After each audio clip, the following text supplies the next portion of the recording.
I am focused on getting out of this body, getting the implants off me, and getting restoring my body back to a man's body. So, because as a trans person, even if you still have a penis, if you take hormones all the time, your sperm count is so low, you're shooting blanks. It's like a divorce. When you divorce somebody and you're still in the house with that person, it's torture, right? So being that I've detached from being trans and I'm still in this body physically, it's kind of like torture. I'm very curious to know, okay, how was it like being a trans woman? I mean, what I would call a day in the life of a trans woman. What was it like for you? Is there anything you miss being a trans woman? Do you miss anything Is there at anything all? I miss? Yes. Hello and welcome to another interesting episode of Shattered Silence. Shattered Silence is a podcast where we uncover the untold stories of strength, resilience, and triumph. I'm your host, Linda. And today we'll be uncovering a story of strength, transformation, and of course, redemption. Without further ado, ladies and gentlemen, boys and girls, men and women, I have Azario in the building. How are you doing today? Good. Thanks for asking. Okay, you've been to a lot of trips recently. You've been to LA, you've been to Denver. How has it been? Um, it's been good. A little overwhelming because I guess it all came so fast, but overall it's been good. No complaints. Okay, I saw in one of your stories where you said that you're gonna be sad when your mom leaves ATL. So what exactly will you be missing? Is it the food? Is it the conversations? What exactly will you be missing? I mean, just everything. My mom is not the average mom. She's a mom. She's a best friend. Because we're only 20 years apart, there's a lot of things that we relate to. She doesn't criticize or judge, and um, I've sort of become an introvert. So really, the only person I be around is my mom. I'm not gonna say I don't like being around people, but I just enjoy being by myself and having my own alone time. And we talk about everything. We talk about a lot of subject matter, and we're still gonna talk every day on the phone, but it's just gonna be different. And I knew she wasn't here to stay when she moved here in 2020. I knew she wasn't here to stay, but I guess I maybe thought she would be here a little bit longer. But now one of her other kids needs her, and my mom is always going to show up where she's needed when it comes to her children because we come first. And so whenever you have a good mom like that, it's she's going to be missed. But I know that my brother needs her more than me now, and so I'm grateful that she came, and I'm grateful that um, I'm able to release her. I guess not release her because she's his mom too, but I'm just grateful that he's able to get what I got because we got to bond and heal on another level than before. Mm. I mean, I can relate. I'm absolutely close to my mom, and it's not the same when you have that, physical interaction and on the phone conversation. Okay, Mhm. but before we dive into the conversation fully, let me get to know you. Who are you exactly? I mean, tell us about yourself. Tell me about yourself. So yeah, I was born in the late 80s to my mother and father in Tallahassee, Florida. Lived in West Palm Beach for 9 years, and then my parents divorced, and my mom and her husband and my brother and I moved to Orlando. So I went to elementary, high school, and middle school in Orlando, and then I went to college in Tampa, which is about an hour away from Orlando in Florida. And then when I turned 20, I moved to Georgia, and I transitioned from male to trans woman at 21, and now I am reversing my transition. Before we get to the reversing the transition, let's look back to the beginning. What exactly made you decide to become a woman, a trans woman?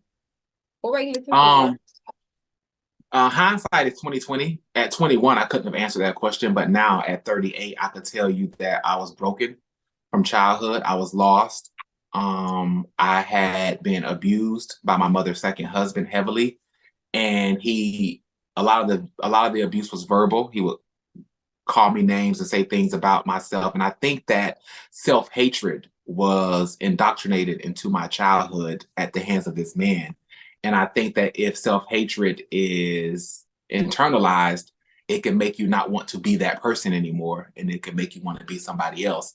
That coupled with being trans looked fun. You know, they were doing shows and tricking boys, and you know, they were just wild and free. And I felt like my childhood was so restrictive. I felt like I was missing that. And once I played dress up for the first time, you know, I looked good. So I was like, oh, I could do this. And so just young, wild, thinking the grass is green on the other side, and also not having a close relationship with God at that time because I was still mad at God about my childhood. So those are the reasons. It's interesting when you said that, you know, when you dressed up, you look good, because I saw your old videos and you look so good. So the Right. surgeries, okay, it must have cost you a fortune. How much did you spend on the surgery altogether? I mean, did you save up for it? Um, I spent a lot on the surgeries. I started with silicone injections in the butt. So I got those about 7, 8 times, 7, 8 different sessions to give me the projection of a woman's body. I've had 2 nose jobs, a brow lift, an Adam's apple shaving, jawline, chin, a lip lift. I mean, I've spent 6 figures on surgery easily. I've definitely spent a lot of money on surgeries. Did you save up for it? Like, how were you able to afford everything? Well, for a while, I was escorting. That's the popular occupation for trans women because trans, you know, chicks with sticks is a fetish here in America, and men pay a lot for their fetishes. So for like 3 of those years, I was escorting, and then I got my real estate license in 2014, and real estate paid for the rest.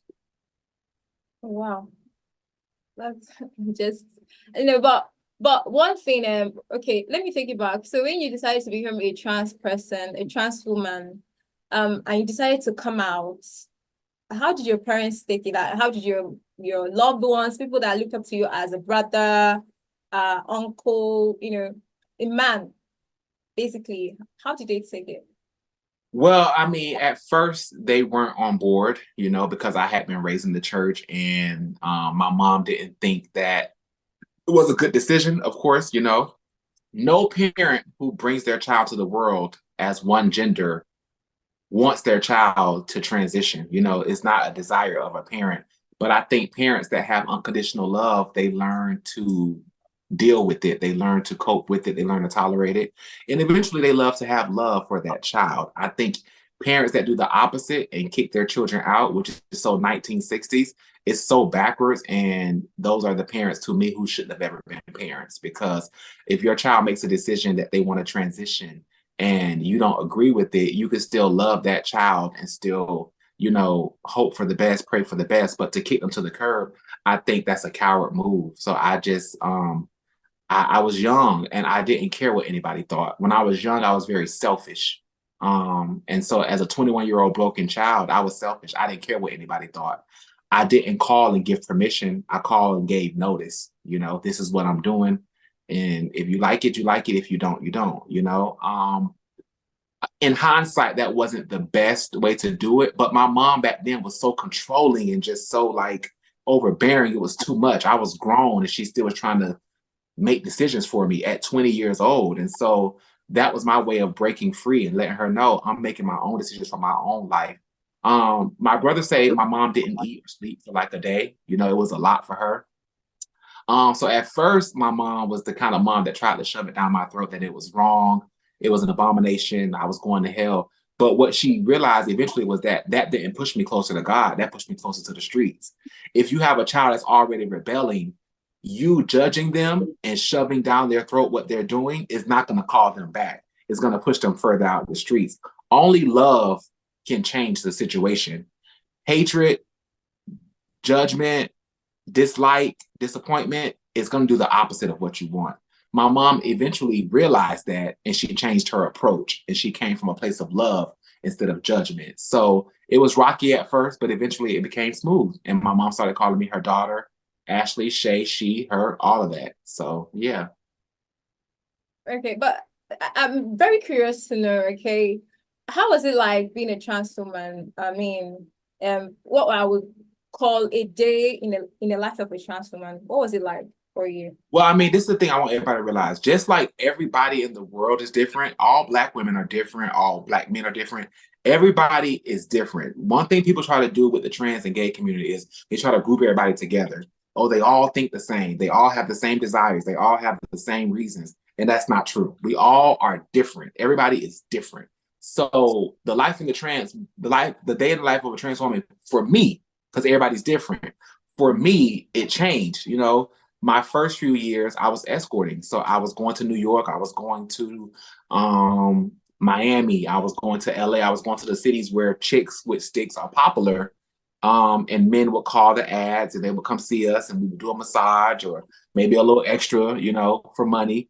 So in my 20s, I would say the life of a trans woman was it to my flesh, it was fun because like I said, I hadn't got back in close contact with God. So in my 20s, it was fun. The hair, the makeup, it was something it was an idea in my head that I brought into fruition.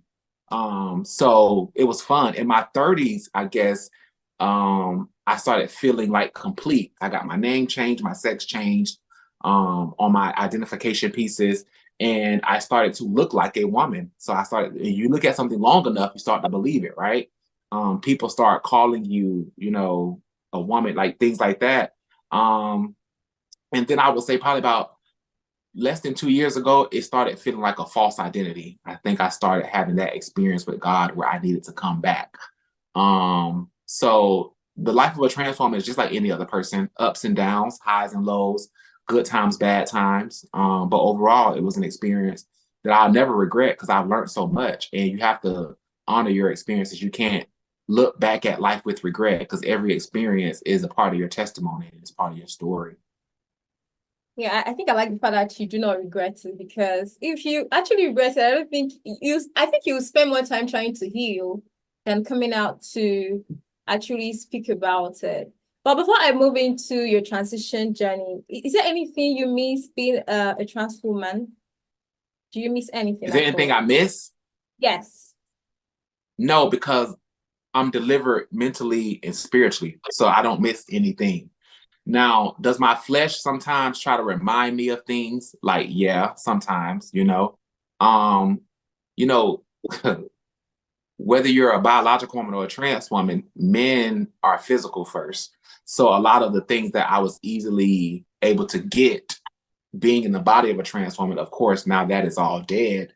But I can't. Because if you start missing things, then you won't fully commit to the new life. And I still have these body parts on me that I'm saving for surgery. So I don't let my mind go there where I'm missing it. Because if I start missing it, I might turn around. I mean, I won't because I'm committed to my new life.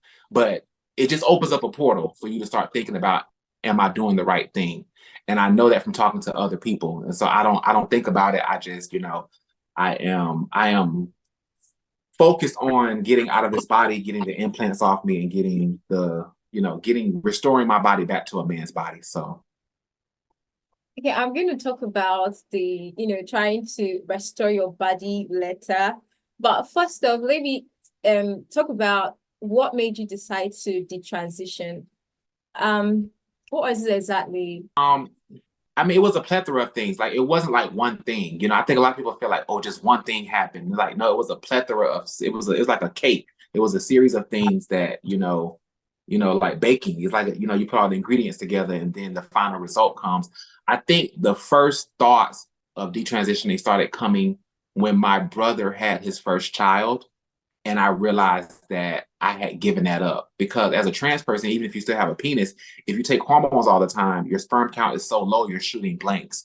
And so I think I started having the idea of, okay, I'm gonna get off hormones for like 14 months, get my sperm count on, you know, find a donor or find a woman who wants to be a surrogate. And then that was the easy part because a lot of women was like, oh, I would have your baby because you're beautiful. The baby would be beautiful. You're smart. The baby would be smart. So I had a lot of women was like, oh, if you do that, I want to be the surrogate. I literally had to I had literally had a plethora of women that were with it. So my brother having children And then I got off hormones to start that process. And once I got off hormones, I didn't feel like a trans person. I started feeling like a man. And I was like, okay, it's just temporary. And that feeling just never left me.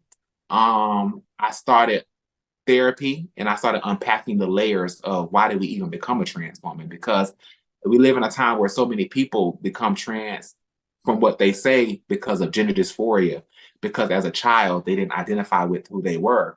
That wasn't my case. I looked good as a boy the first time.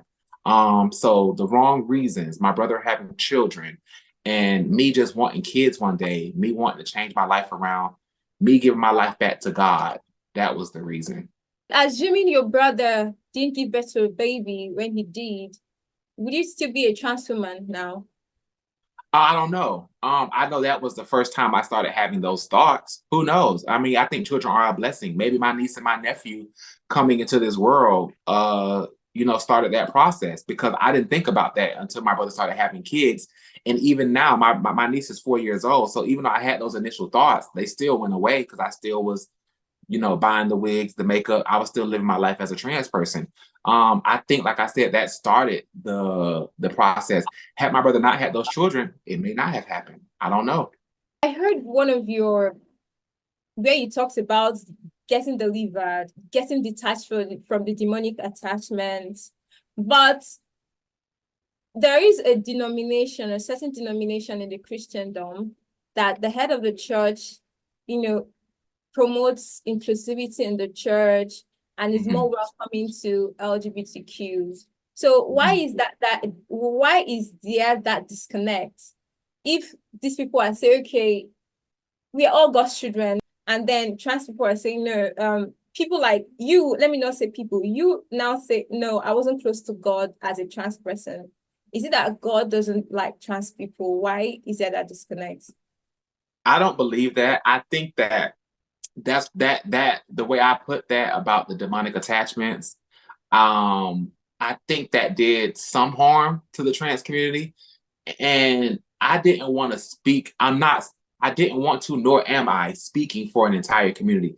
I'm speaking for me. I felt like at the time when I transitioned, I was so lost and broken and darkness. I was surrounding myself with darkness, with people that stunted, with people that escorted, with people that did drugs. And I wasn't doing none of that. My first 2 years in college, I was not doing any of that. I wasn't drinking, I wasn't smoking, I wasn't doing none of that. Then comes my third year, and now I'm just switching it up from hanging with my college friends to hanging with all these people who are of the LGBTQ community, but they represent the darkness of the LGBT community. They represent the light. They represented the drug addicts, the stunt queens, the check fraud people. They represented that, and that's who I surrounded myself around. I feel like at that time, the devil used my weaknesses at the time to lead me down a path that I normally would not have went down.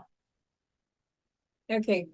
All right. So now you are at the verge of detransitioning, all right? And when you said earlier that you had this Botox, how many, then you had breast implants and you did. So are you going to reverse all of that?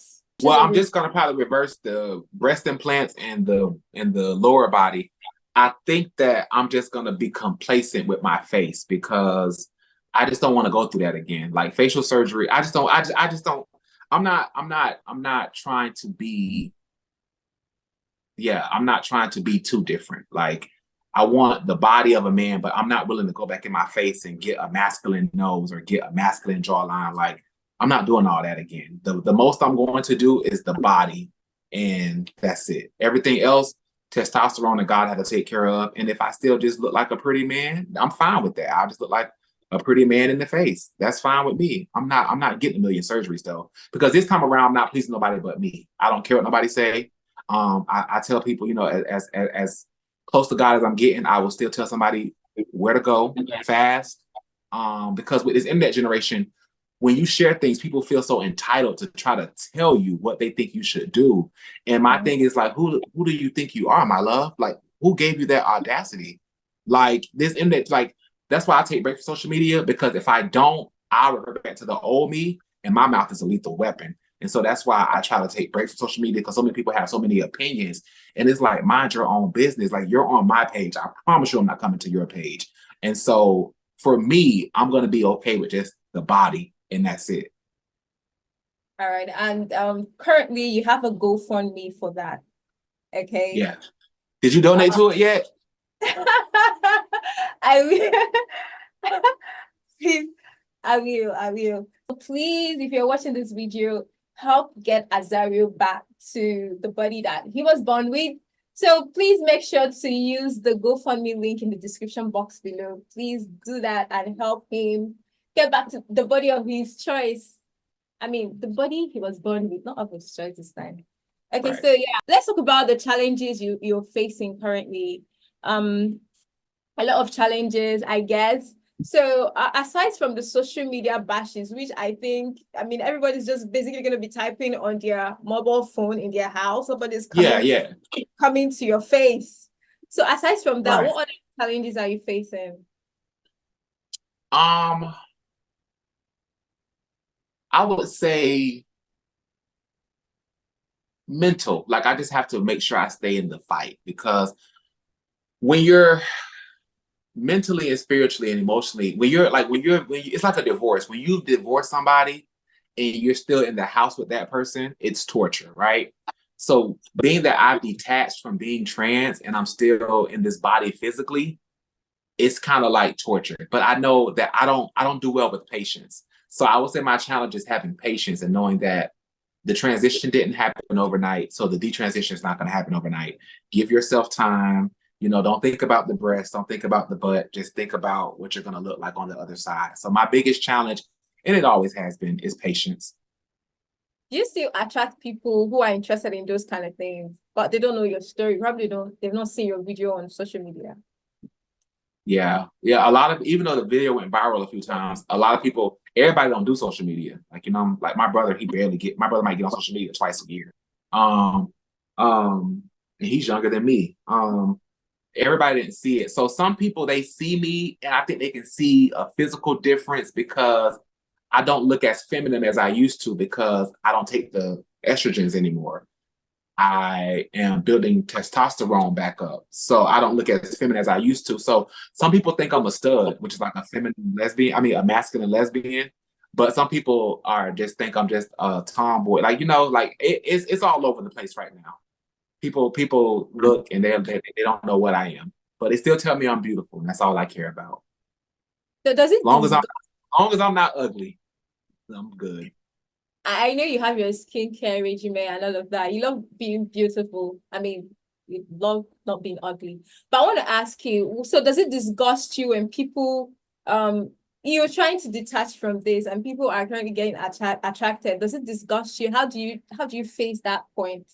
Do you get to tell them no, sending that? What exactly do you do? Well, with a lot of men, I ignore them, but also with a lot of men, they'll look, but they won't come approach me as fast as they were when I was dressing more feminine. I kind of wear like big baggy clothes now, so, they'll look, but they might think that, like, if I'm, they see the face and the breast, but they probably think that I'm a lesbian. So they don't even try to approach me, because in Atlanta, women that dress masculine are usually attracted to women. So they probably won't approach me.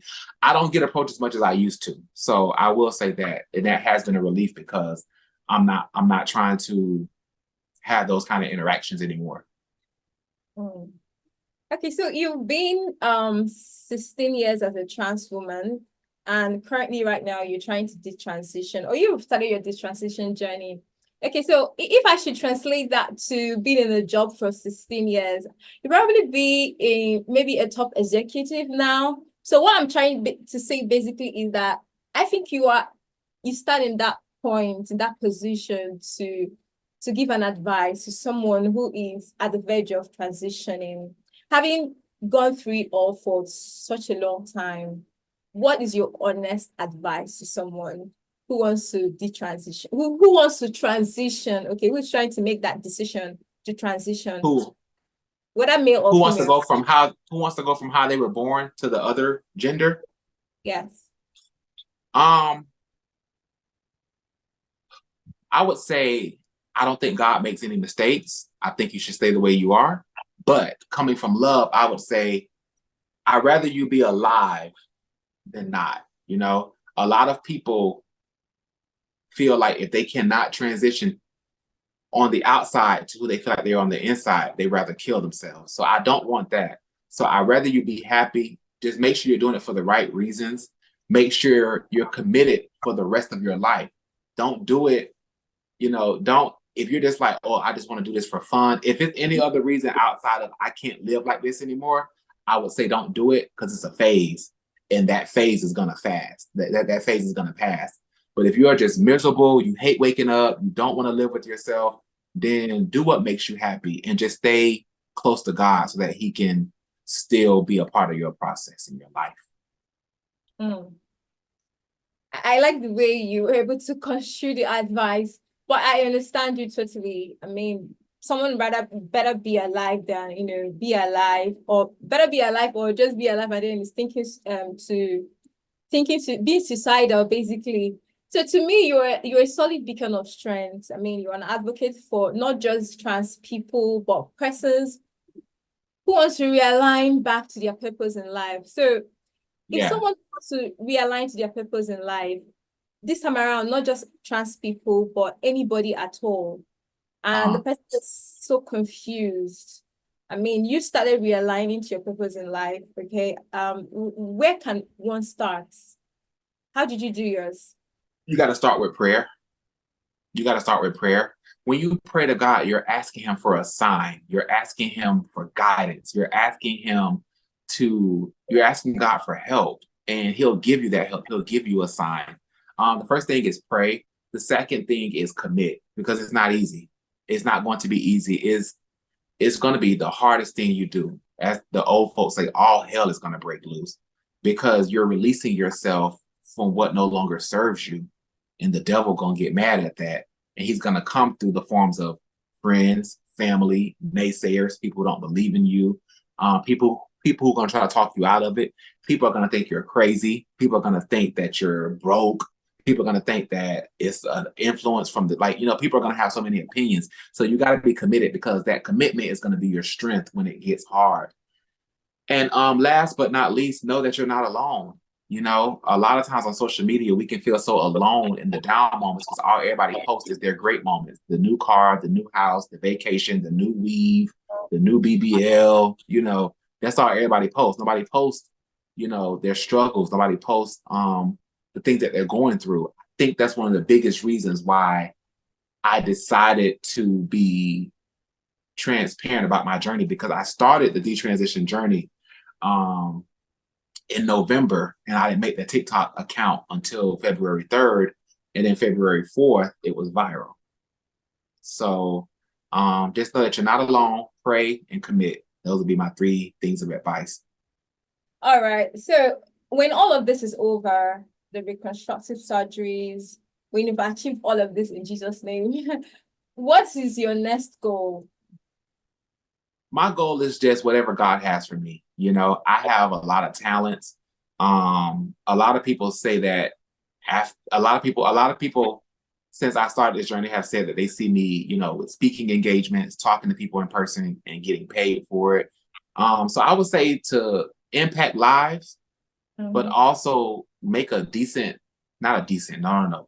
Make an abundant living impacting lives. There's a lot of people out there who impact lives, and they make a lot of money impacting lives. My go-tos are E.T. the Hip Hop Preacher, Pastor Keon Henderson,